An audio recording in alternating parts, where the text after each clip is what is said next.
Warahmatullahi wabarakatuh. Kira yang mati harimau atau dia, Pak? Kenapa? Tak ada kekuatan ini peluru karena dia tak masuk ke dalam pistol. Hari ini iman orang bicara Allah, Allah di lisannya banyak, tapi tak masuk iman ke dalam hati. Kenapa iman tak masuk ke dalam hati? Karena hati penuh dengan dunia. Jadi jangan diremehkan hadirin sekalian ya. Bicara kebesaran Allah, ini adalah usaha atas iman. Dakwah ilallah. Maka ibu-ibu kalau sering ngelihat teman-teman yang dakwah itu, di mana saja dakwah, di bis kota dakwah, ketemu orang di warung dakwah, ketemu di kafe dakwah, datang dari pintu ke pintu rumah dakwah, di sosial media dakwah. Kenapa? Karena memang dakwah ini untuk kita, bukan untuk orang. Bicara kebesaran Allah itu untuk apa? Supaya kebesaran Allah masuk ke hati kita. Ya, guru kita para masyayikh mengatakan, kalian buat dakwah 25 majelis setiap hari. Ini para ahbab. Berapa majelis? 25 majelis. Majelis pertama dengarkan 1 kali. Majelis kedua dengarkan 1 kali. Majelis ketiga dengarkan 1 kali. Majelis ke-20 dengarkan 1 kali. Majelis ke-25 dengarkan 1 kali. Tapi telinga kita dengar berapa kali? 25 kali. Ingat, 1 paku yang dipukul 1 kali tidaklah sama dengan paku yang dipukul 25 kali. Maka kalau ibu-ibu ingin diperbaiki imannya, banyak-banyaklah dakwah. Banyak-banyak agungkan Allah, besarkan Allah. Tak ada orang hebat, yang hebat hanya Allah Ta'ala saja. Itu orang kaya tuh harta dia bukan dia yang punya, tapi siapa yang punya? Allah yang punya. Allah yang menaikkan raja-raja dan menurunkan raja-raja. Allah yang memuliakan dan Allah yang menghinakan. Allah berkuasa memuliakan orang biasa tanpa jadikan dia raja. Allah pun berkuasa menghinakan raja-raja tanpa mengambil kerajaannya. Everything in the hand of Allah. Semua berada di dalam genggaman Allah. Ini ibu pernah dengar kalimat itu? Di mana dengar kalimat itu? Di lagu Indosiar. Itu ada lagu saya sama Mas Opik tuh. Ada di tengah-tengah lagu itu bayan nafi isbat. Kebesaran Allah. Dan ternyata lagu itu dipakai di satu sinetron azab tiap pagi itu. Jika luka. Ah, itu lagu itu. Tangis air mata. Tapi nantilah kita nyanyi ya. Kita bicara iman dulu nih. Biar naik iman Bapak Ibu semua. Habis itu baru kita bergerak keluar jalan Allah semua. Insyaallah ya. Nah, jadi hadirin sekalian, Allah berkuasa membahagiakan orang miskin tanpa memberi dia harta. Allah pun berkuasa menyusahkan orang-orang kaya tanpa mengambil hartanya. Apa saja yang Allah kehendaki terjadi, pasti akan terjadi. Apa saja yang Allah kehendaki tidak terjadi, tidak akan terjadi. Satu dunia mau bunuh kita tak akan mampu tanpa izin Allah. Satu dunia mau selamatkan kita pun tak akan mampu tanpa izin Allah. Bila Allah katakan mati, pasti mati. Ya, Allah katakan hidup, pasti hidup. Allah mampu menghidupkan orang mati, mematikan orang hidup, mengeluarkan yang hidup dari yang mati, mengeluarkan yang mati dari yang hidup. Suka-suka Allah saja. Allah berkuasa menjadikan orang miskin jadi kaya, kaya jadi miskin. Hari ini dia miskin, besok dia kaya. Hari ini dia kaya, besok dia miskin. Allah berkuasa menjadikan orang bodoh menjadi cerdas, orang cerdas menjadi bodoh. Bisa. La ilaha illallah. Allah berkuasa menyembuhkan dengan obat atau tanpa obat. La ilaha illallah. Makanya mulai hari ini saya mau mengingatkan, mengajarkan kepada yang belum pernah mendengar. Kalau yang sudah pernah mendengar kita ulang-ulang lagi. Mulai hari ini, jangan pernah berbicara apapun kecuali melibatkan Allah dalam setiap perkataan kita. Paham? Ini santri-santri ini. Kalau memuji seseorang katakan Masya Allah, kamu baik banget ya, Masya Allah, kamu cantik banget ya.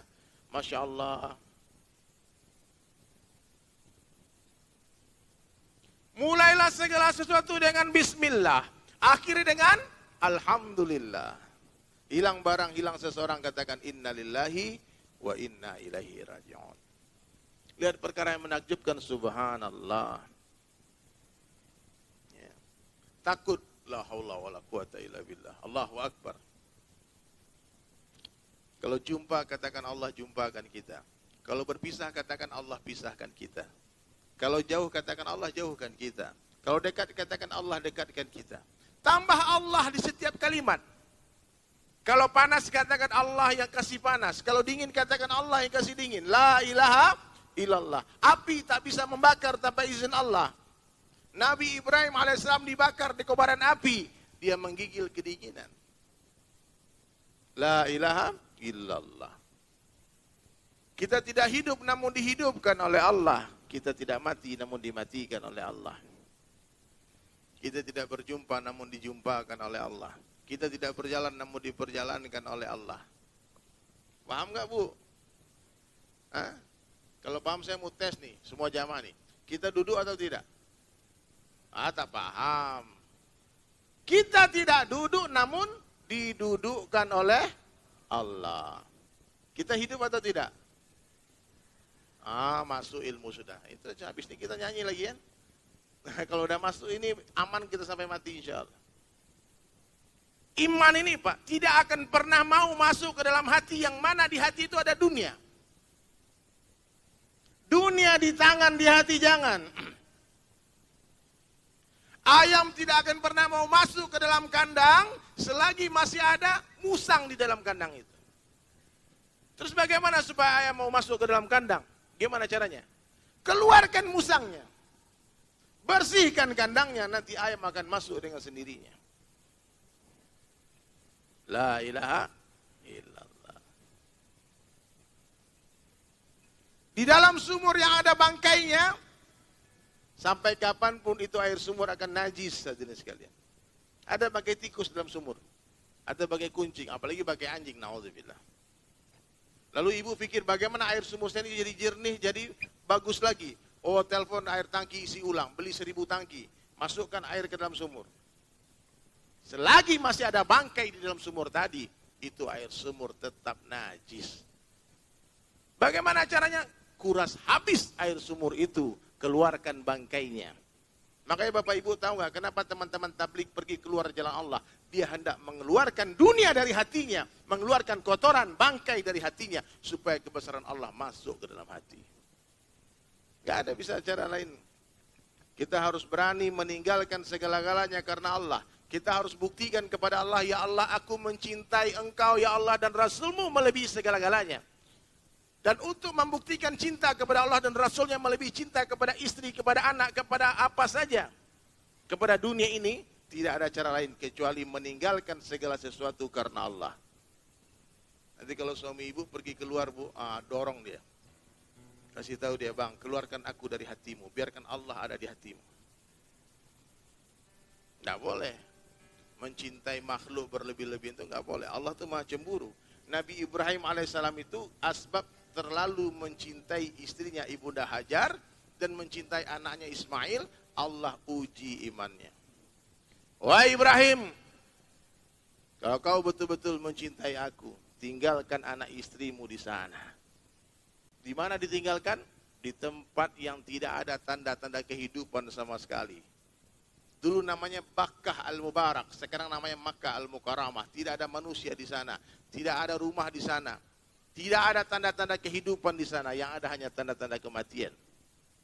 Tak sanggup Nabi Ibrahim, dia tatap anaknya masih kecil, istrinya lemah, tak punya apa-apa, tak ada air buat diminum, tidak ada. Tidak ada, kalau sini banyak minimarket, ada semua. Tapi berat juga nih bapak-bapak tinggalkan ibu-ibu kalau mau pergi dakwah. Padahal ada semua minimarket, ada tetangga, ada mertua, ada ipar semua. Teman-teman banyak. Tapi laki-laki karena mencintai istri itu berat dia meninggalkan istrinya. Nabi Ibrahim terbukti telah mencintai Allah melebihi segala-galanya. Dia tinggalkan anak istrinya di sana. Berapa tahun ditinggalkan? 13 tahun. Berlari-lari dari Safa ke Marwah mencari air kehausan. Asbab pengorbanan Ibunda Hajar, Nabi Ismail dan Nabi Ibrahim, Allah keluarkan mata air Zam-Zam, Zam-Zam. Sampai hari kiamat tak berhenti mengalir. Jadi ibu-ibu yang masih bertanya-tanya, kenapa itu orang-orang meninggalkan istrinya? Kenapa Bunda? Kita semua sedang belajar mencintai Allah melebihi segala-galanya. Tidak masalah kita berpisah sementara di dunia, supaya kita bisa bersama-sama selamanya di surga. Allah sengaja memisahkan orang